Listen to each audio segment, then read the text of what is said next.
네, 코스피 쪽에서 외국인이 매수로 전환되면서 조금 더 낙폭을 줄이는 모습이고요. 코스닥도 예전에 장 초반 대비해서는 상당히 좀 줄인 흐름입니다. 자, 그래도 약세가 계속 오전장에 이어지고 있는데요. 이러한 부분에서 어떻게 시장을 봐야 될지 알아보겠습니다. 키워드 원투펀치 교보증권의 사영관 차장입니다. 차장님, 안녕하세요. 네, 안녕하세요. 네, 자, 오전장을 관통할 수 있는 펀치 어떻게 잡으셨습니까? 네, 일단 오늘 시장도 좀 힘들게 시작을 했습니다. 연준 쪽에서 CPI가 여전히 높게 나왔음에도 불구하고 시장이 좀 급등을 했었는데요. 이런 미스테리한 급등을 뒤로하고 미국 시장은 다시 한번 빠지는 모습들을 보여줬고요. 우리나라 시장도 일단은 카카오 사태 또 이런 것까지 연동이 되면서 굉장히 좀 크게 빠졌다가 지금은 말씀해 주신 대로 외국인들의 매수세가 조금씩은 붙고 있는 그런 상황으로 전환이 되고 있습니다. 일단 저는 오늘 이제 메타버스 관련돼서 좀 말씀을 드리고 싶은데요. 이걸 당장 매수해서 들고 가자 이런 관점보다는 이 메타버스라는 것 자체도 하나의 빅트렌드이기 때문에 이런 쪽에서 투자가 대기업들에 의해서 활발히 이루어지고 있다라는 부분들을 조금 명심하시면서 이걸 관심 종목에서 절대 빼놔서는 안 된다라는 말씀을 좀 드리고 싶고요. 일단 얼마 전에 메타에서 메타 커넥트를 개최를 했었습니다. 그건 이제 AR과 VR을 혼합한 혼합 현실 기기 MR이라고 하는데요. 그쪽에 프리미엄 헤드셋인 프로젝트 캄브리아를 공개를 했죠. 전작인 오큘러스 퀘스트 2 대비해서 굉장히 높은 해상도와 좋은 사양을 가지고 있다라고 알려져 있는데 그만큼 가격도 비쌉니다. 전작 대비해서 거의 3배 이상 220만 원에 달하는 가격이 책정이 되면서 시장 바늘은 초기에는 조금 싸늘했던 그런 부분들이 있고요. 일단 글로벌 빅테크 기업들은 이 메타버스 주가의 등락과는 관계없이 여전히 지금 출시를 하고 있고요. 거기다 R&D 투자 이런 것들 계속 들어가면서 조금 더 진보된 기기들을 계속 내놓고 있는 그런 상황들이에요. 이 메타버스라는 것 자체가 어떤 빅트렌드가 될 거라는 것을 알기 때문에 시장에서 선도자 역할을 해나가는 데 있어서 꾸준히 투자를 한다라고 여러분들은 좀 생각을 하시면 될 것 같습니다. 그래서 일단 시장의 파이는 계속적으로 커가는 모습들은 확인이 되고 있는 그런 상황들이고요. 다만 지금 시장에서 고PER 이런 종목들을 인정해주는 시장은 아니에요. 인플레이션이라던가 이제 경기 침체 우려가 있다 보니까 빅테크 기업들 이런 쪽들의 주가가 전부 다 힘을 쓰지 못하고 있고요. 또 경기 침체 우려와 더불어서 실적이 떨어지다 보니까 그 실적 떨어진 것과 주가도 같이 떨어졌지만 여전히 밸류에이션이 싸지는 않다라는 관점으로 시장 참여자들은 받아들이고 있는 그런 상황입니다. 그래서 이런 것들이 조금 해결이 돼야지만 시장으로 다시 위험 자산에 대한 유동성들이 들어오면서 그런 부분들이 결국에는 다시 한번 위험 자산의 고PER주, 성장주 이런 것들의 주가를 끌어올릴 요인들이 될 것이다라고 보고 있고요. 글로벌 메타버스 산업 시장 규모는 굉장히 커질 겁니다. 올해 2천억 달러에 달하는데 2030년에는 5조 달러, 무려 이제 7년 동안 25배가 증가하는 엄청난 성장률을 보여줄 것으로 기대를 하고 있고요. 이렇게 된다고 하면 현재 세계 3위 경제 대국인 일본의 GDP와 맞먹는 수준으로 엄청나게 커진다라고 여러분들은 생각을 또 하시면 되겠죠. 그래서 대부분 관련 기업들이 아직까지는 가시적인 성과를 못 내고 있어요. 그렇다 보니까 메타버스 이거 허상 아니냐, 뜬구름 아니냐라는 허상론도 제기가 좀 되고 있는 상황인데 제가 볼 때는 그렇지는 않다라고 보고 있고요. 일단은 애플뿐만 아니라 메타, 구글 이런 쪽들에서 전부 다 헤드셋 기기 연달아서 출시하면서 시장의 파이를 키우고 있는 것 자체는 확실하기 때문에 이런 부분이 우리 생활 속으로 얼마나 빠르게 침투해 가는지 이런 것들 체크를 해나가시면서 메타버스 관련주 절대 관심 종목에서 삭제하지 마시고 꾸준히 지켜보면서 진입 시점을 찾는 게 좋을 것 같습니다. 네. 자, 시간 문제다라는 말씀을 해 주시면서 우선은 뭐 단기적인 관점이 아니라 앞으로의 우리의 생활이 바뀌는 것을 좀 포인트로 맞추면서 다시 한번 메타버스 관련된 이슈를 언급을 해 주셨습니다. 자, 그러면 오늘장에서 좀 볼 수 있는 강력한 펀치 어떤 걸 잡으셨습니까? 네, 일단 오늘은 2차 전지 중에서 동방 얘기를 좀 해보려고 해요. 최근에 SKC 굉장히 주가가 많이 밀렸었는데 다른 2차 전지 관련주와는 좀 사뭇 다른 모습이었죠. 그런데 그런 SKC의 흐름이 최근에 좀 달라지는 모습들을 보여주고 있고요. 기관이 담는데 외국인들은 좀 팔고 있는 그런 상황입니다.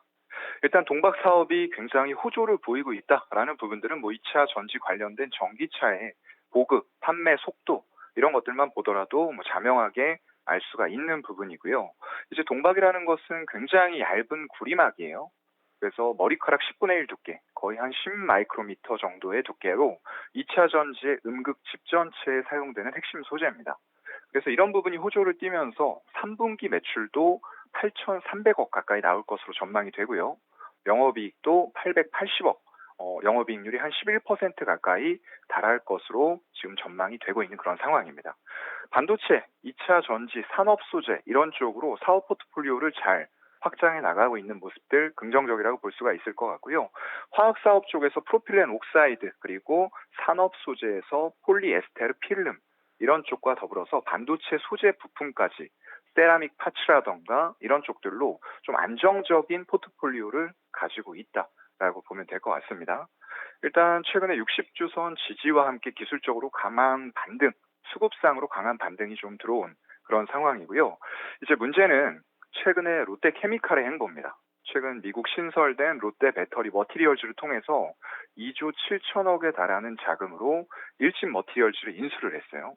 일진 머티리얼즈의 동박 점유율은 13%로 시장 점유율 4위 정도를 하고 있는 업체고요.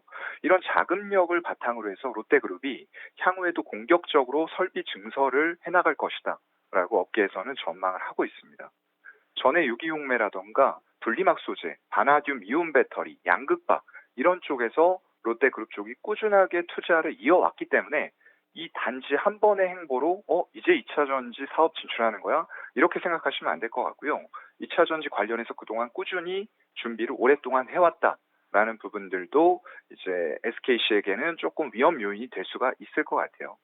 다만 LG에너지 솔루션 이런 배터리 셀 업체들이 아무래도 업계 1위인 SK 넥실리스에 의존하는 의존도가 굉장히 높습니다. 한 70%에 달하기 때문에 이 거래처를 다변화하려는 이런 부분들을 검토를 하고 있다라는 것은 굉장히 하위, 이제 2위에서 4위 주자에게는 기회 요인이 될 수가 있는 부분들이고요. 국내외로 연 25만 톤 규모의 공장을 건설을 할 예정에 있고 말레이시아, 폴란드 동박 공장까지 건설을 하게 되면은 그 캐파는 점점 더 늘어날 거고요.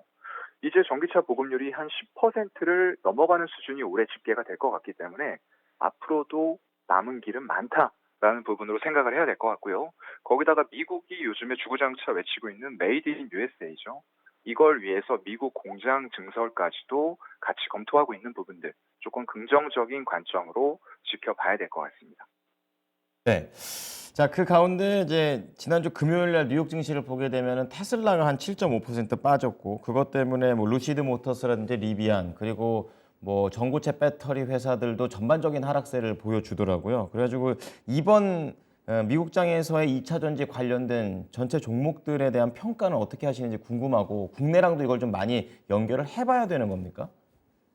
네, 아무래도 일단 뭐 미국이라던가 유럽 쪽 이런 쪽의 선진국 자동차의 배터리는 뭐 중국 기반의 LFP, 리튬 인산 처리죠. 저가형 배터리를 쓰는 곳들은 아닙니다. 물론 그게 일부 엔트리 모델에 들어가긴 하지만 결국 보급률이 점점 더 올라간다라고 했을 때에는 우리나라 업체들의 하이니켈 기반의 고급형 배터리가 들어갈 수밖에 없는 구조가 돼요. 그렇다고 하면은 결국은 그런 기업들의 실적이 우리의 밸류 체인과 연동이 될 텐데요.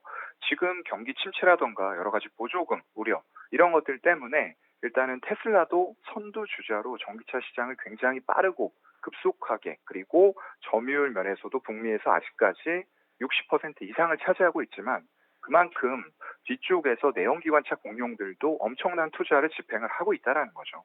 그래서 시장 점유율 자체는 계속 줄어들 수밖에 없는 상황이지만 그렇다고 해서 파이가 줄어드느냐? 그렇지는 않습니다. 파이는 점점 더 커지는 가운데에서 후발주자, GM, 포드라던가 이런 쪽들이 합작사들을 우리 기업들과 세우면서 전기차 시장의 방향성 자체는 명확하다. 다만 지금 이제 높은 인플레이션 상황에서 동급의 차량에 대해서 1,000만 원 이상을 더 지불하면서 사야 되는 부분들 이런 부분에 대해서는 이제 소비자들의 고민이 조금은 깊어질 수도 있는 시기다라는 것들도 이제 리스크 요인이지만 결국에는 이 또한 경기는 돌고 돈다라는 논리에 의해서 전기차 시장은 커질 수밖에 없다라는 부분들로 좀 압축해서 말씀을 드리도록 하겠습니다. 네, 뭐 중간중간 부침은 있겠지만 그래도 큰 그림에서는 규모의 경제가 만들어질 수 있다라는 관점에서 2차 전지 관련된 종목 말씀을 해주셨습니다. 오늘 말씀 잘 참고하겠습니다. 감사합니다, 사장님.